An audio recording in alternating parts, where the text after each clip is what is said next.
تاثر یہ ہے کہ انٹچیبل ہے جی، ان کو ہاتھ کوئی نہیں لگا سکتا.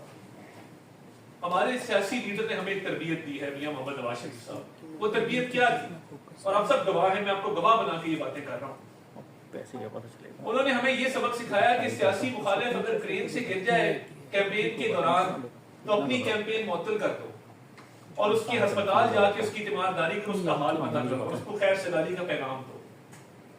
وہ سیاسی تربیت یہ تھی کہ سیاسی مخالف اگر الیکشن ہار جائے تو اس کے گھر جانا چل کر اس کو عزت دینا اور اس کو کہنا کہ ہم مل جل کے اس پاکستان کو سنواریں گے. یہ سیاسی تربیت تھی. اور سیاسی تربیت یہ تھی کہ صاحب کہہ کر بلانا اور کہنا کہ اخلاق کے دائرے کے اندر رہ کر تنقید کی جائے، تنقید برائے تنقید نہ کی جائے، تنقید برائے اصلاح کی جائے. یہ ہمارے سیاسی لیڈر کی تربیت تھی. اور اسی تربیت کا نتیجہ ہے کہ جب پوری پہلی صف کو جیلوں میں ڈالا گیا، یہ بدترین فاشسٹ حکمران تھا بانی چیئرمین پی ٹی آئی، بدترین فاشسٹ حکمران. ماؤں بہنوں کو جیلوں میں ڈالنے کی روایت اس نے ڈالی. شہباز شریف صاحب، نواز شریف صاحب کی والدہ کی میت پڑی تھی اور جج کہہ رہا تھا میں نے جرا کرنی ہے، مجھے آرڈر آیا ہے شہزاد اکبر کا، عمران نیازی کا. اور اس نے روایت ڈالی کہ جیلوں میں کھانا بند کر دو، جیلوں میں سہولیات بند کر دو، کسی کی بہن کو اسپتال سے رات کو گرفتار کروا دو، کسی بیٹی کو والد کے سامنے گرفتار کر دو. یہ روایات ہیں جو اس ملک میں ڈالی ہیں. اور یہ وہ روایات ہیں جو انہوں نے صرف اپنی فیشزم کا ذہن تھا، جو ان کے ذہنی معاملات تھے اور جو ایک انتقام کی آگ تھی، اس کو بجھانے کے لیے روایات ڈالی. ہماری پھر بھی یہ روایت تھی، ہمارے سیاسی لیڈر کی تربیت کی نہیں، ہم نے ریئیکٹ نہیں کرنا. یہی وجہ ہے کہ آدھے لوگ جیل میں تھے. شہباز شریف صاحب نے فلور آف دا ہاؤس کھڑے ہو کر کہا کہ ہم اس آگے معیشت کرنے کو تیار ہیں. پتا تھا کہ جیلوں میں ڈالا جا رہا ہے، پتا تھا کہ کیسز بنائے جا رہے ہیں. یہ پلے کرنی ہے ابھی ڈاؤن. پتا تھا کہ کیسز بنائے جا رہے ہیں، پتا تھا جیلوں میں ڈالا جا رہا ہے، بدترین انتقامی کارروائی کا نشانہ بنایا جا رہا ہے. پھر بھی کہا نہیں، ہم کھڑے ہیں ملک کے لیے. آپ ظلم کر رہے ہیں، ہم مساق معیشت آپ کے ساتھ کرنے کو تیار ہیں، دوستی کا ہاتھ بڑھانے کو تیار ہیں. یہ ہماری سیاسی تربیت تھی. اور یہ ہمیں سبق سکھایا گیا تھا کہ ملک کی خاطر سیاسی مخالفت کو سیاسی دشمنی میں تبدیل نہ کرنا. اور ہمیں یہ سبق سکھایا گیا تھا کہ سیاسی مخالف کی خوشی غمی میں شریک ہوتے ہیں. ہمیں کسی نے نہیں کہا تھا کہ سیاسی مخالف کی کوئی غم ہو تو اس میں شریک مت ہونا. وہ ایک اور تربیت کسی نے دی تھی ایک اور پارٹی کو کہ ان کو شادیوں پہ کوئی نہیں بلائے گا، ان کے غم میں کوئی نہیں جائے گا، کیونکہ ان کے نزدیک سیاسی مخالفت شاید دشمنی ہوتی ہے، ہمارے نزدیک نہیں ہوتی. ہمیں تو بچپن سے یہ سکھایا گیا کہ سیاسی مخالف کے گھر غم ہو تو سب سے پہلے وہاں پہنچو، اور اس کا ہم عملی مظاہرہ کرتے رہے.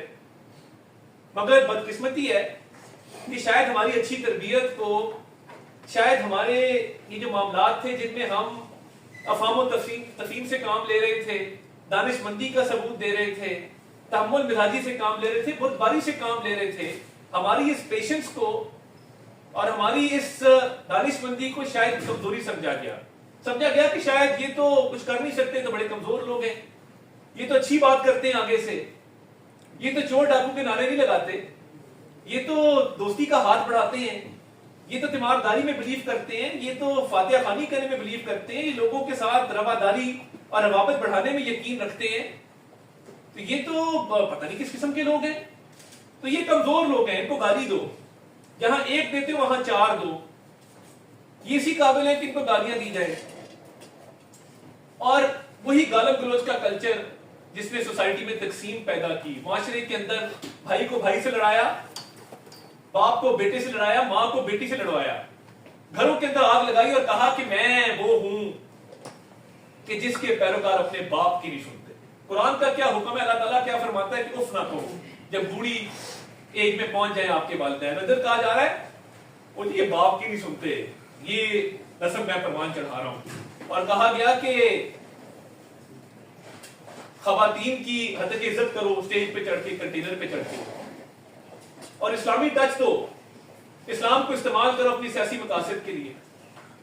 اور پھر سمجھا گیا کہ یہ شاید کچھ کر نہیں سکتے، یہ تو کمزور لوگ ہیں، یہ تو آگے سے پھر بھی اخلاق کے دائرے میں رہ کر بات کرتے ہیں، تہذیب و تمدن کے دائرے میں رہ کر بات کرتے ہیں.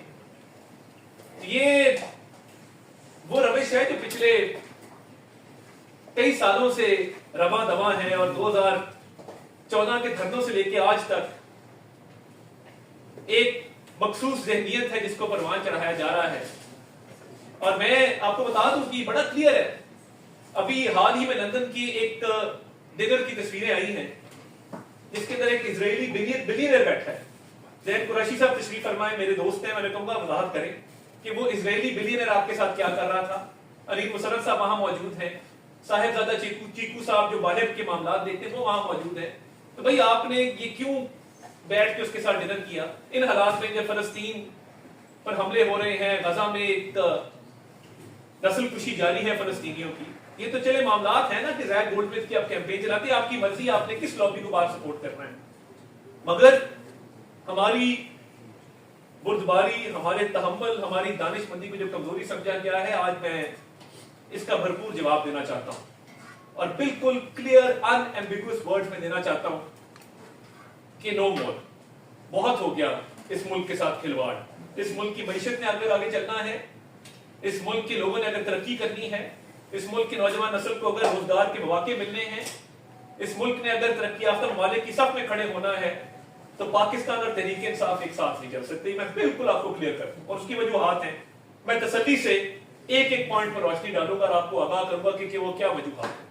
سب سے پہلی بات یہ کہ جو حال ہی میں سپریم کورٹ کا فیصلہ آیا ہے جس میں تاثر یہ ہے کہ بن مانگے ریلیف دیا گیا ہے. تحریک انصاف کہیں پر پارٹی نہیں تھی، ان کے ممبران نے نہیں کہا کہ ہم تحریک انصاف کے ممبر ہیں. سب نے سنی اتحاد کونسل کا ایفیڈیوٹ جمع کرایا ہے، سنی اتحاد کونسل جوائن کی ہے. مگر ایک مسئلہ تھا کہ سنی اتحاد کونسل کا مینیفیسٹو یہ کہتا ہے کہ کوئی غیر مسلم سنی اتحاد کونسل کا ممبر نہیں ہو سکتا، اس لیے مائنورٹی سیٹ مل نہیں سکتی تھی. تو اتنا بڑا جو ریلیف ملا ہے، تاثر یہ ہے کہ بغیر مانگے ملا ہے. وہ چیزیں اس پٹیشن میں ہی درج نہیں تھی جو دی گئی ہیں. انٹرا پارٹی الیکشن جو ہیں وہ نہیں کرائے گئے، یہ فیکٹ ہے. کہیں پہ ان ایم این ایز نے سپریم کورٹ کے سامنے یہ نہیں کہا کہ ہم تحریک انصاف جوائن کرنا چاہتے ہیں یا ہمارا نشان بحال کیا جائے یا پارٹی کو بحال قرار دے کر ہمیں وقت کے دھارے کو واپس موڑ کے اس پارٹی کی صف میں کھڑا کیا جائے. یہ کسی نے نہیں مانگا تھا.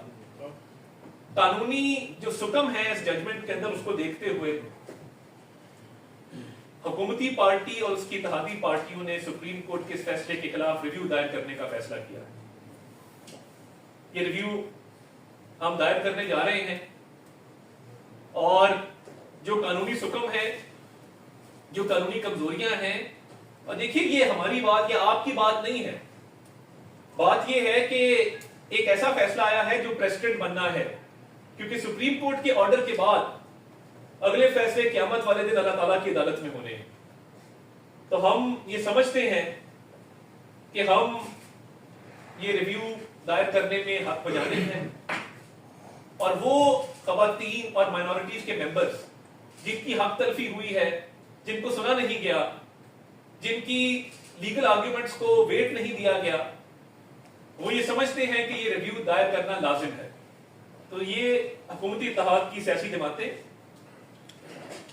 اور حکومتی جماعت یہ ریویو دائر کرے گی اور یہ کوسچن پوچھا جائے گا کہ جن 80 یا اس سے زائد جو ایم این ایز کو ریلیف دیا گیا ہے، کیا وہ عدالت کے سامنے موجود تھے؟ کیا ان کا ایفیڈیوٹ موجود تھا؟ کیا انہوں نے یہ ریلیف مانگا تھا جو ان کو ریلیف دیا گیا ہے؟ کیا الیکشن ایکٹ 2017 کی شکوں کو پرعدم قرار دیا جائے؟ کیا آئین کو بالائے طاق رکھ دیا جائے اور آئین کی شکوں پر عمل نہ کیا جائے؟